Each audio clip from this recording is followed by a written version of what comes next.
So, und damit heiße ich euch wieder willkommen zurück zu Let's Play Metal-Gear-Solid Vorgänger. Ja, im letzten Part sind wir endlich am Labor angekommen, bei den alten Ruinen, kann man jetzt sagen, welches insgeheim halt, wie gesagt, ein Labor ist, ein Geheimlabor von Dr. Strangelove. Und anscheinend war Strangelove zwar mehr oder weniger schon feindlich gesinnt zu uns, hat uns jedoch nicht umzingelt mit irgendwelchen Soldaten oder sonst irgendwas, sondern uns Tatsache was gezeigt, nämlich den Mammalpod von Peacewalker, die KI-Einheit von Peacewalker, das Gehirn von Peacewalker, wie auch immer man es jetzt gerne bezeichnen möchte. Und anscheinend ist diese KI ganz besonders, nämlich erinnert diese KI vom Sprechverhalten her als auch vom Allgemeinverhalten her sehr stark an The Boss, weshalb Snake auch im letzten Part sehr viele Erinnerungen hatte an sie. Und ja, als wir dann im Mammalpod waren und dort die ganzen Einheiten rausgezogen haben, hat Snake sein Bewusstsein verloren, hatte dann auch weitere Erinnerungen an The Boss. Und nun wurden wir einfach draußen abgesetzt, außerhalb des Labors bei den Ruinen. Und nun müssen wir den Kampf gegen die Chrysalis bestreiten, die fliegende KI-Einheit, welche wir schon ganz am Anfang des Let's Plays gesehen haben. Ist so ähnlich wie die Pupa von der KI her, ist jedoch ein fliegendes Kampfobjekt, also sowas wie ein Helikopter oder so. Deshalb bin ich gespannt, wie wir das bestreiten werden, weil der Pupa war ja relativ einfach zu bekämpfen. Die Chrysalis wiederum, ich denke, da werden wir ein paar mehr Probleme haben, weil es halt wie gesagt am Rumfliegen ist, aber mal sehen. Snake, that's the Chrysalis weapon Huey was referring to. You know what to do. Genau, das Ding müssen wir jetzt bekämpfen und zerstören. Das machen wir gleich. Ah ja, stimmt. Falls ihr euch wundert, warum ich jetzt hier auf einmal ganz andere Waffen habe, es lag daran, dass ich ein bisschen privat gespielt habe, von daher ist jetzt nicht so schlimm, aber einfach nur damit ihr es wisst.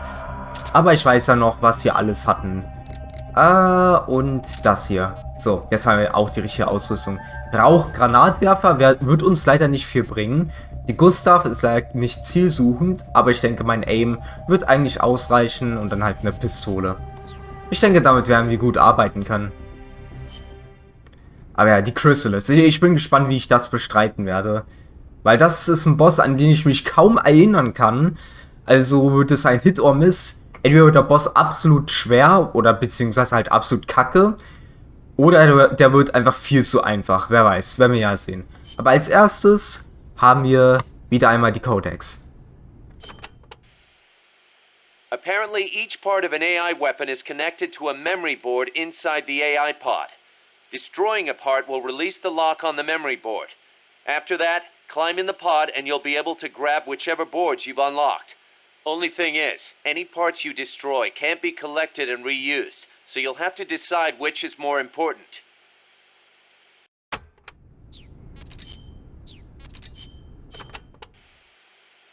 El Colibri may be powerful, but he can be defeated. Looks like you have a lot of places to hide there. Remember your fight with the other chopper. Guerrilla tactics will be key. Only this one's got a few more aces up its sleeve. Yes, it might try to crush you by taking out the pillars. Also, watch out for the smaller craft that abducted Chico. The Chico Libri. Chico Libri? It means son of Colibri. If it gets you, you'll just have to wriggle your way out. You might get away if you're lucky. I'd rather not have to take that chance. Indeed. That would be best.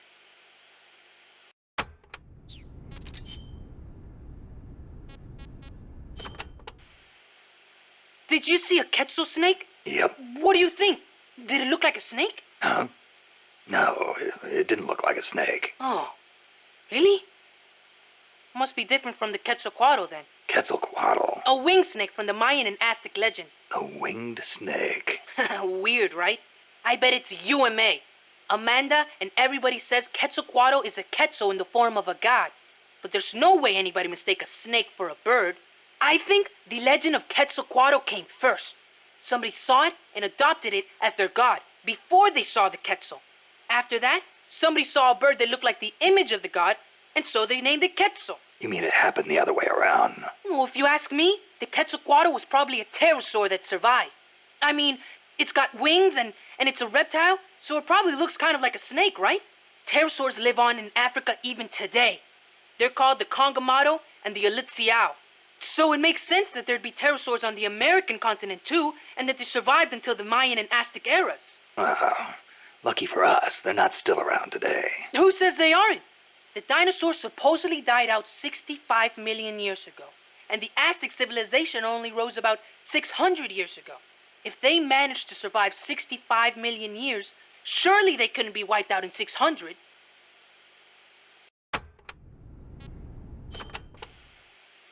Pterosaurs survive today in the African countries of Cameroon and Congo. Each tribe calls them by a different name, like Congomato or Litsiao. There sure are a lot of dinosaurs running around the Congo. Well, a lot of the land hasn't been settled by humans yet. They've survived all this time, just undiscovered by man. But they're finding fossils in America too.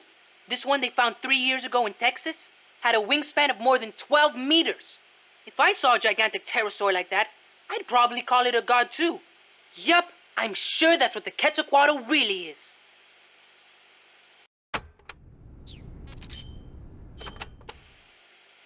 Being an unmanned vehicle, the Chrysalis can perform extreme G-force maneuvers that standard aircraft can't. It'll be difficult to counterattack once it's coming at you. I should mention that it's also equipped with a railgun. A what? A weapon that fires rounds using electromagnetic force in lieu of gunpowder. Wait, an electric weapon? Not exactly.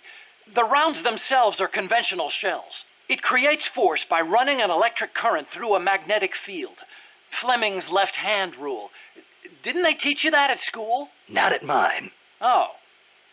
Anyway, as the railgun uses electromagnetic force, it needs to charge before firing. Once you see it starting to charge, take immediate evasive action.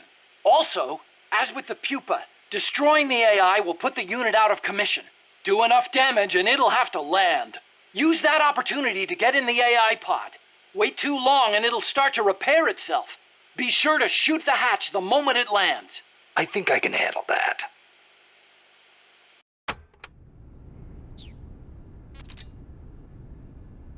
Alles klar. Da haben wir doch einiges gehört. Auch über die Chrysalis, wie die funktioniert. Dass sie auch eine Railgun hat. Allgemein habe ich mich immer gewundert, wie zur Hölle funktioniert eine Railgun. Und anscheinend ist es wohl wirklich eine Waffe, die zwar normale Patronen hat, also normale Schusspatronen, aber die Kraft dahinter ist halt mit elektromagnetischen halt, wie kann man sagen, elektromagnetischen Kräften halt, wird die halt abgeschossen, was dann auch stärker als Schießpulver ist anscheinend. Vielleicht sogar auch kosteneffizienter, wer weiß. Oder jedenfalls umweltfreundlicher. Aber ja. So, ich bin gespannt, wie ich das jetzt hier bestreiten werde.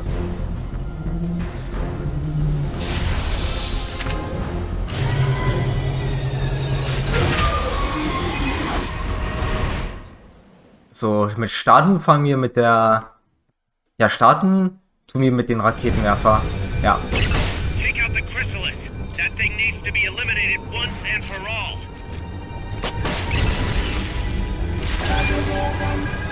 Oh nein. Those rounds will chew through any wall you try to hide behind. Oh, ich glaube, wir können das Ding nicht mit einem Raketenwerfer abschießen, oder? Wenn ich jetzt gerade richtig gesehen habe. Oh. Fog's getting thick. Careful you don't lose sight of that chopper. If you lose sight of the enemy, look for the red light. Ja, das ist ja auch mein Ziel, Lars. Alles gut, das ist ja auch mein Ziel. Immer beim roten Licht aufzupassen.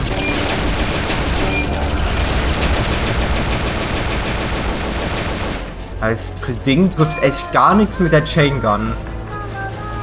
Also mit dem Maschinengewehr. Ah, jetzt.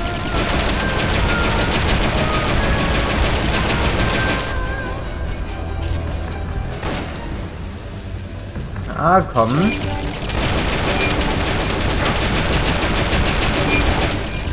Aber die macht jetzt auch nicht so viel Schaden, wenn man da kurz links schaut.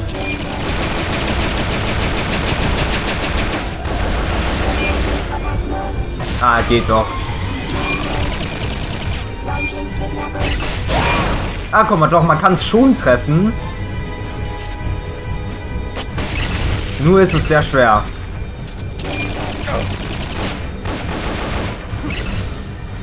Wo ist das Ding? Da. So.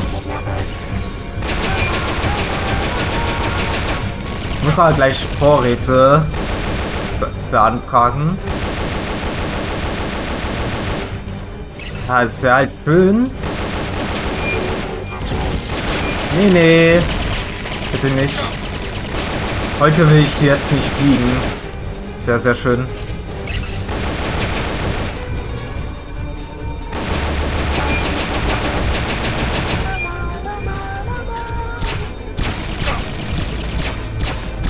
Aber das Ding ist gleich kaputt auch. Ah, die Kidnapper sind echt... Nein. Oh.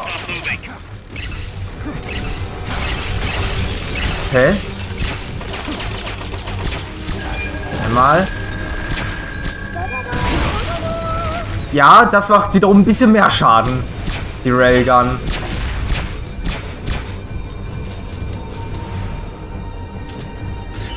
So, die kann man auch den Raketenwerfer nachladen.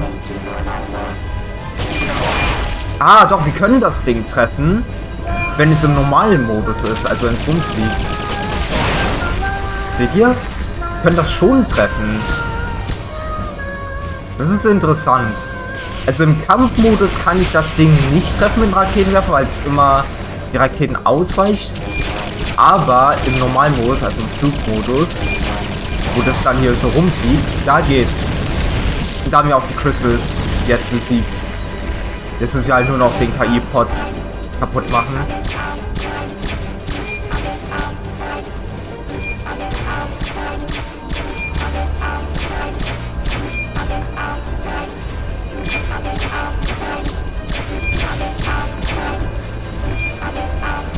Das Ding sollte auch gleich landen, ja?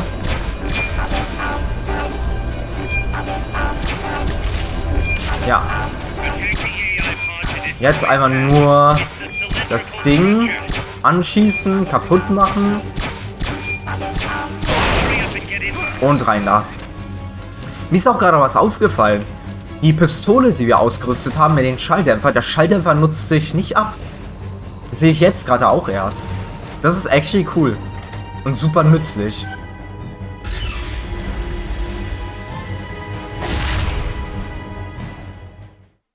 So, ja, jetzt beginnt wieder der Spaß.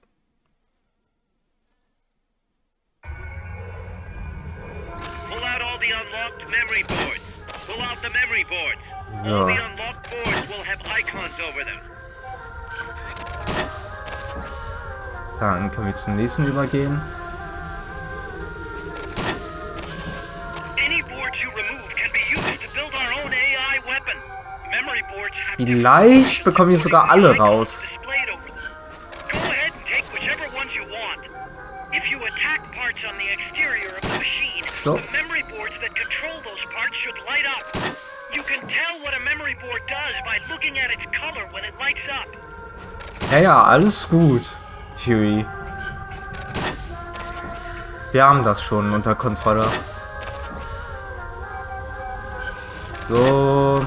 Und fertig. Ja, mehr können wir hier leider nicht machen. Weil die ausgegrauten hier können wir leider nicht verwenden. Und die hier sowieso nicht. Aber naja, wir haben ein bisschen was bekommen, von daher.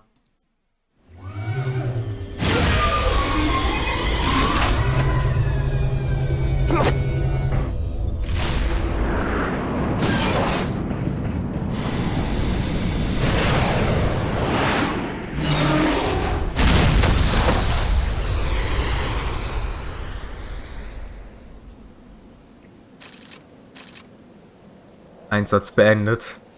Ja.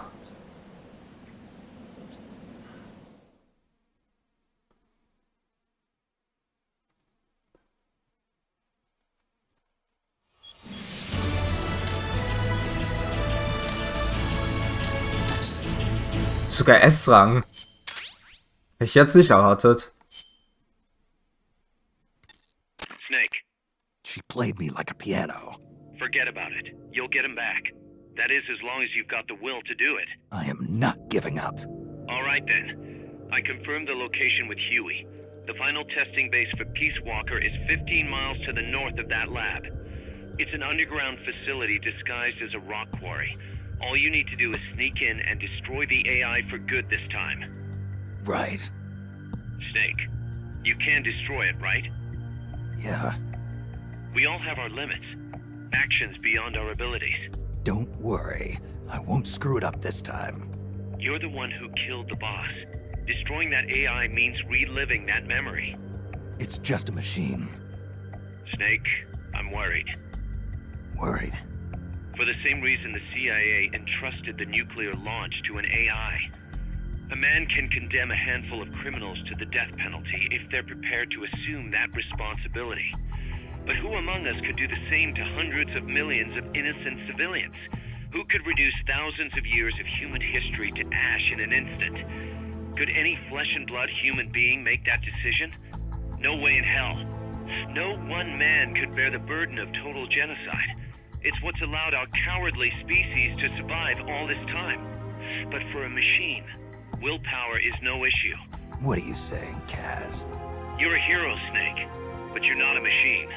That I can't destroy that thing? That machine's not the problem. It's that the boss still lives inside of you. Bullshit! She's dead, Snake. It's time to come to terms with that. Let me put it another way. You've left everything behind. Your country, your identity, your past and ideals. But there's still one thing you haven't let go of. What are you talking about? The boss. You still haven't let her go. That's why you're so afraid to find out the truth about her. And that's what's holding you back from your future. Snake, she died a decade ago. How long can you live with a ghost? Kaz, I thought I knew everything about her. But I still don't understand what happened to her at the end. There you're no different from that scientist woman. When she didn't believe me, I realized something. That debriefing I heard could have been part of the cover story they made up. Now, even I'm not sure what her real intentions were. Why did she take that mission? How did she feel about dying? Why was I chosen? You want to know the truth? Ah! The truth won't change the past. You still want to know? No. I took on this mission for a kid who believes in peace. Fine then. There's no point in arguing. Peace Walker is on the verge of completion. Come on, boss. Let's get to that base.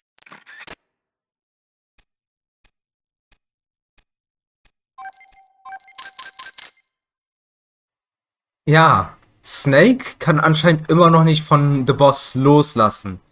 Und anscheinend hat Snake das sich mehr oder weniger vielleicht eingeredet, dass The Boss lebt oder sonst irgendwas. Irgendwie sowas in der Art, bin ich mir jetzt nicht so sicher. Und ja, der kann anscheinend noch nicht von der Vergangenheit loslassen. Er kann noch nicht davon loslassen, dass The Boss tot ist, dass er sie getötet hat. Er will halt Antworten haben. Warum sie auf die Mission geschickt wurde, weshalb, wieso, warum und so weiter. Und ob wir diese Antworten erhalten werden, werden wir sehen. Aber ich hoffe es mal für ihn. Ach ja, und falls ihr im Hintergrund meinen Ventilator hört, was ich mal nicht hoffe, ich hoffe, das wird einfach rausgefiltert, dann tut es mir leid, weil es ist echt kacke warm hier. Um die 30 Grad, glaube ich, 25, irgendwie so in dem Dreh. Aber ich muss sagen, zugegebenermaßen passt das Tatsache zum Let's Play. Also es passt wirklich komplett zum Let's Play, weil Costa Rica ist ja so ungefähr Südamerika, fast an Mittelamerika, würde ich sagen. Also in der Mitte von Amerika. Also, ja, ich denke, das passt schon eigentlich, dass ich schon das hier Let's Play. Also da stimmt das Klima jedenfalls ein. So, aber ja, wir müssen jetzt weiter zu einer weiteren Basis, damit wir den Peace Walker aufhalten können. Und zwar begeben sie sich zur Minenbasis. Begeben sie sich zur feindlichen Minenbasis und verhindern sie die Montage der Säugetiereinheit und des Peace Walkers. Genau, der wird jetzt da gelagert und wir müssen dahin, um das aufzuhalten. Snake, the Peace Walker platform and AI have been shipped to the final testing base. Once assembled, it's only a matter of time before they launch the nukes. Hurry! Da können wir auch wieder zu Stealth wechseln. Stealth. Genau. Ich lasse es einfach mal offen. Ich mache da jetzt kein Item rein. So, die schallgedämpfte Pistole haben wir verwendet. Jetzt kommt die M1911A1. Oder auch ganz einfach gesagt M1911. Weil das A1 sage ich jetzt nicht extra, weil das halt lächerlich ist. Vor allem die Sache ist, niemand sagt noch A1 dazu. Also, wenn ihr halt Leute zuseht bei irgendwelchen Shootern oder so, die werden immer sagen M1911 und die lassen den Rest des Namens weg, weil bei manchen Waffen ist es halt unnötig. Zum Beispiel auch bei der M16, da sagt auch gefühlt niemand A1, außer man möchte halt wirklich ganz genau auf ein Model abstimmen. Das heißt, wenn man wirklich genau dieses Waffenmodell meint, dann sagt man höchstwahrscheinlich natürlich mit dem vollen Namen. Ansonsten halt, ne, ist es eigentlich scheißegal. So, aber wir haben ja jetzt hier noch ein paar Codex von Chico, Amanda und Paz. Die anderen haben anscheinend nichts dazu zu sagen. Von daher, glaube ich, wird es nicht so lange dauern. So tell me, what do they mine around here? Gold, if I am not mistaken. Gold? No kidding. I wonder what would be the fastest way to... I do not know how much success they have had. You do not hear of anyone still operating mines around here. Oh. Generally speaking, people here are not too thrilled with outside capital coming in and taking away the country's natural resources. 4 years ago, a group of protesters hurled stones at the Parliament building when people found out the country had been bestowing mining rights to foreign companies.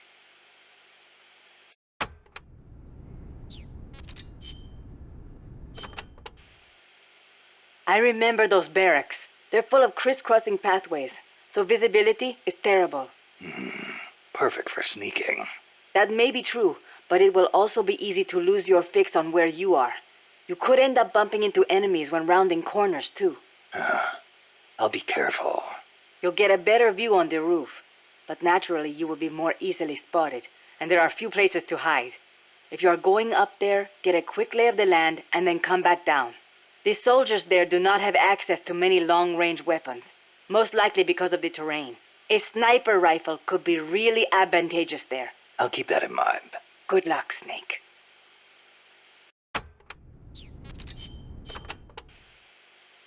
A base disguised as a mine? We never made it that far. I don't know what kind of place it is, but you better be careful, just in case. I plan to. I've heard that the American army keeps dead alien bodies and UFOs in secret bases. Aliens. There are billions of stars in space. You've got to think that at least a few have civilizations more advanced than ours. I'll bet they visit Earth in UFOs. In 1947, the Army actually announced that they had caught a flying disc-shaped object near Roswell, New Mexico. Maybe you don't know about it, but those Army guys, they all know. Oh, you don't say. Anyway, there's no telling what kind of mystery weapons they might have stashed up there. Watch your back.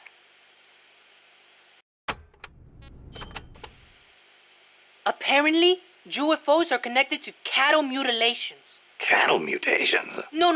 Not mutations, mutilations. It's a word I'd never heard before. People have been reporting their livestock dying in mysterious ways near the same places where UFOs have been sighted. They say the bodies are drained of blood and the eyeballs and sexual organs are gouged out. Wow, when you leave a corpse cut open in a field somewhere, the ground soaks up the blood. Yeah, but supposedly these cows weren't cut up by any man-made means. Maybe maggots got to them. In some cases, they detected radiation. Radiation? Even in our own town, we had goats that died in strange ways. Some said they saw a monster. A lizard on 2 legs covered in spines from its head all the way down his back. I wonder if that's what the aliens look like. Or if it was some pet they brought with them. Either way, Doesn't sound like a very advanced civilization to me. Well, if you see one, tell it I said hi. Sure, if it speaks human. UFOs kidnap people, too. You know, alien abductions. You've heard of the Hill abduction, right? That couple back in the 60s? So when I first saw the Colibri, I thought it was a UFO. The Fulton recovery. I know those guys are working with the aliens, even if they wouldn't let me see them. Well, you better not get caught again, or they'll be experimenting on you. I'd take that over torture. What do you think they look like? Completely bald, maybe, with gray skin and big black eyes? Or maybe they're 4 vara tall and wear skirts? I kind of doubt it. I'll give you one thing, though. I've never seen anything move like that. Maybe the CIA really did make contact. You see? It's true! You want to know something? I once met an alien cat. An alien cat? Yep, it was dark out, so I couldn't see too well. But it was a cat with a huge long tail. Its eyes shined in the dark, too. Most cats' eyes do. At first, I thought it was a regular cat. But then, it started talking to me. Inside my head. Inside your head? He said his name was Altargoso El Baki Muñudar. He'd come to Earth from the Andromeda Galaxy to check out Earth's nuclear weapons. The Andromeda Galaxy? Mankind's barely made it to the moon. We couldn't possibly launch nukes that far. El Baki said he was watching over us to make sure we don't destroy ourselves with nukes until the day we humans are ready to join the Space Federation. It's a shame. This is supposed to be the era of détente, and still we've got people pulling stunts like bringing nukes into peaceful countries. If something ever went wrong and set off a chain reaction of retaliation. I know. This planet could destroy itself at any time. Ja, das stimmt. Ich meine, in der heutigen Zeit ist es ja auch nicht anders, wenn ich es so zugeben darf. Oh, aber Amanda hat gesagt, ich sollte einen Sniper mitnehmen, weil das echt keine schlechte Idee wäre. M1911 ist die letzte Waffe, ne? Ne, tatsächlich nicht. Wir werden die Pistole mal wann anders verwenden. Ich verfolge Amandas Rat mal und werde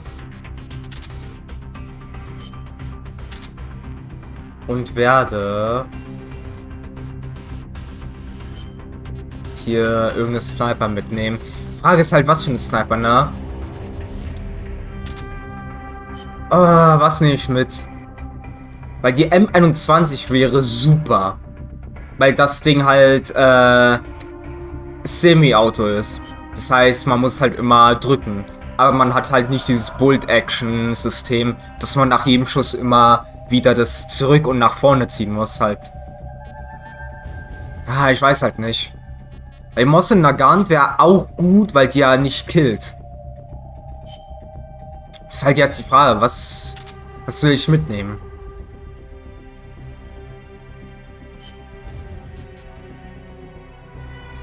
Ich denke, ich nehme das mal mit und wir gucken einfach, wie es läuft.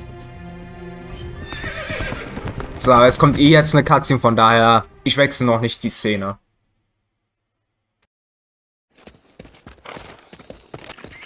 How's the horse doing? Not too bad. You'd never know he was over 20 years old. He was hers after all. Seems like some part of her became a part of him.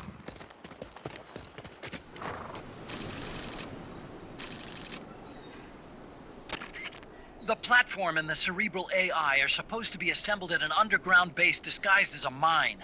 If my guess is right, both of them have already arrived and are being readied for final testing. Destroying the platform will be difficult. I suggest getting up close and destroying the AI instead. Whatever you do, I'm begging you, don't let my Peace Walker launch a nuke. Hurry, Snake!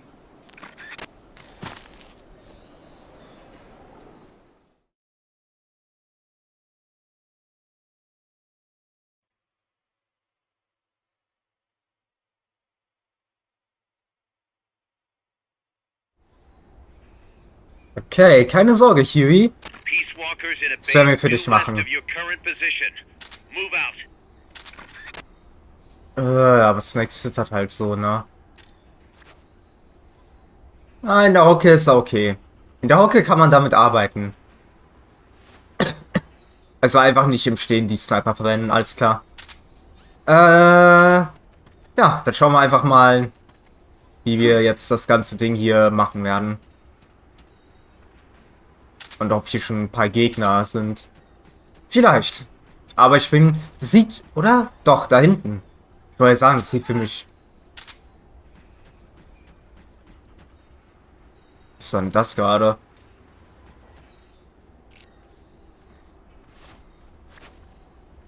Okay. Wie mache ich das jetzt, ne? Wie mache ich das? Ich würde sagen, ich gehe hier runter. Schau mich mal hier ein bisschen um. Okay, das ist ein bisschen kacke. Na, guck mal, hier haben wir auch Munition. Betäubungsmunition? Ja. Ich schaue mich mal hier ein bisschen um.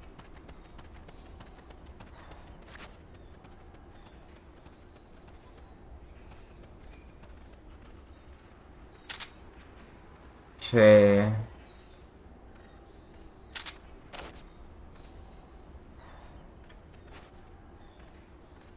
Läuft er in meine Richtung?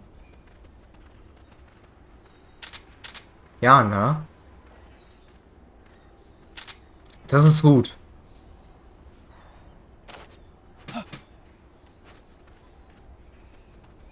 I heard something.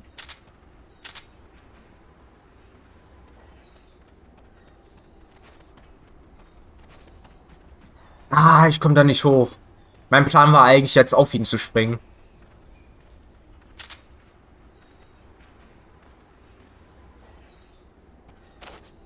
Can't be imagining things.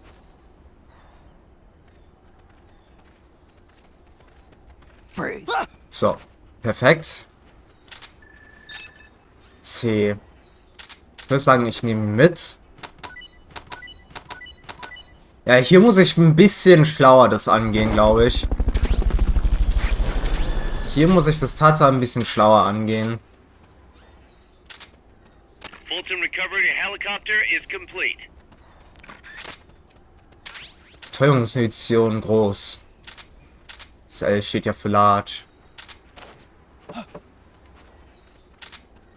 Wait. Du hast das gehört, geh dahin. Go west, Snake. West. Can't be imagining things. Komm, du hast das gehört, geh dahin. Ach komm. Wait.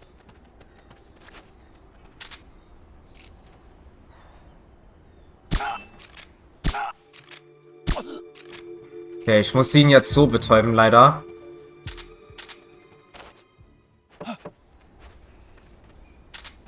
I heard something. Okay.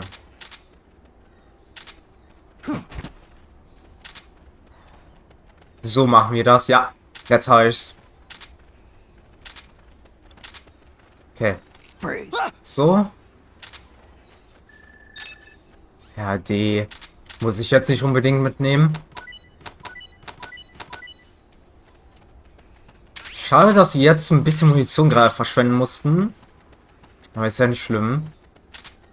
Komme ich da hoch? Sollte ich, ne? Ja, da komme ich hoch.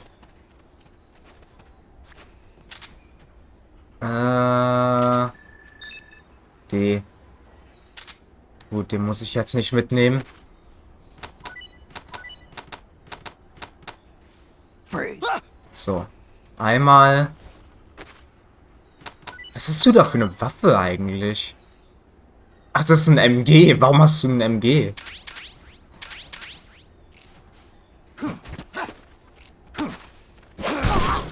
Freeze. Okay, ich muss sagen, das sah actually ziemlich cool aus. Da muss ich mich selbst loben, ausnahmsweise. Einer der wenigen Male, dass ich das überhaupt mache. Das sah echt scheiße geil aus. Muss ich sagen. Das sah echt einfach cool aus, wie ich das jetzt gemacht habe. Aber ich höre die ganze Zeit, was ist hier eine entführte Person oder was ist hier? Irgendwas höre ich die ganze Zeit.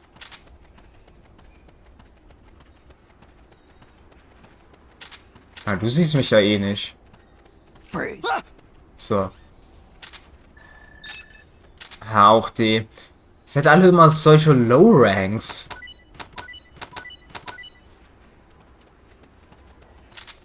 Von da bin ich gekommen. Ja.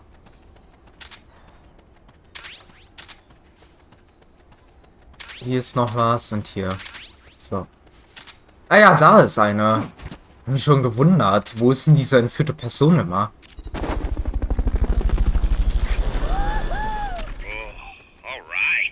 Ich höre die ganze Zeit immer irgendeine entführte Person und frage mich die ganze Zeit, wo ist die denn?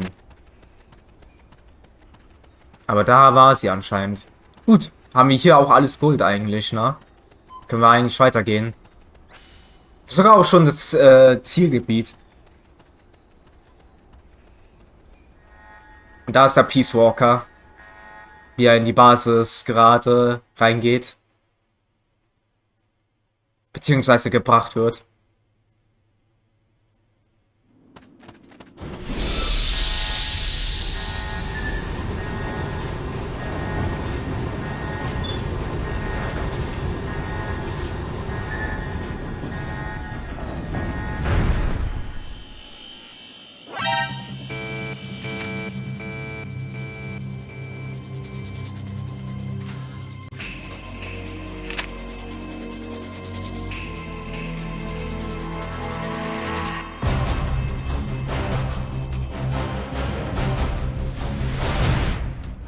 Bin nicht durch, dass ich eine Sniper mitgenommen habe.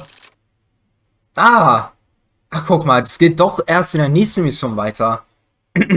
Oh, mein Hals. Das geht in der nächsten Mission weiter. Ah, okay, okay. Das heißt, die nächste Mission ist Tatsache mehr oder weniger am Bosskampf, ne? Mal gucken. Weil dann nehme ich im nächsten Part sogar 2 Snipers mit. Schalten Sie die Wachen aus, ja. Okay, da muss ich im nächsten Part 2 Snipers mitnehmen. Ich nehme die Mosin Nagant mit und eine tödliche Sniper. Weil die tödliche Sniper verwende ich, weil wir haben ja da diese Drohnen wieder gesehen, die sehr stark an die Cyphers erinnern. Ich glaube, die kommen sogar auch. Weshalb ich höchstwahrscheinlich da, ne, eine tödliche am besten mitnehmen sollte. Und ja, ich mache einfach jetzt hier kurz ein kleines Management. Das sind ja eh nur 2 Leute. So. Ja, dann würde ich sagen, im nächsten Part haben wir eine ordentliche Sniper-Action. Ich glaube, ich nehme sogar den Kampfanzug mit. Ich nehme die 2 Snipers mit und eine Waffe für Nahkampf. Eine Schrotflinte, ein Sturmgewehr, I don't know. Werden wir einfach sehen. Aber ja, bin ich gespannt, wie ich das lösen werde. Weil, soweit ich weiß, kommen sogar welche sogar an Snake ran. Also zu unserer Position und snipen nicht nur die ganze Zeit. Muss man gucken, wie wir das machen. Bin ich mir jetzt nicht so sicher. Wie dem auch sei, heißt, im nächsten Part haben wir ordentlich Action wieder. Und damit würde ich einfach sagen, ich bedanke mich fürs Zuschauen vom heutigen Part von Let's Play Metal-Gear Solid Peace Walker. Ich sehe euch beim nächsten Mal wieder. Ich wünsche euch was und tschüss.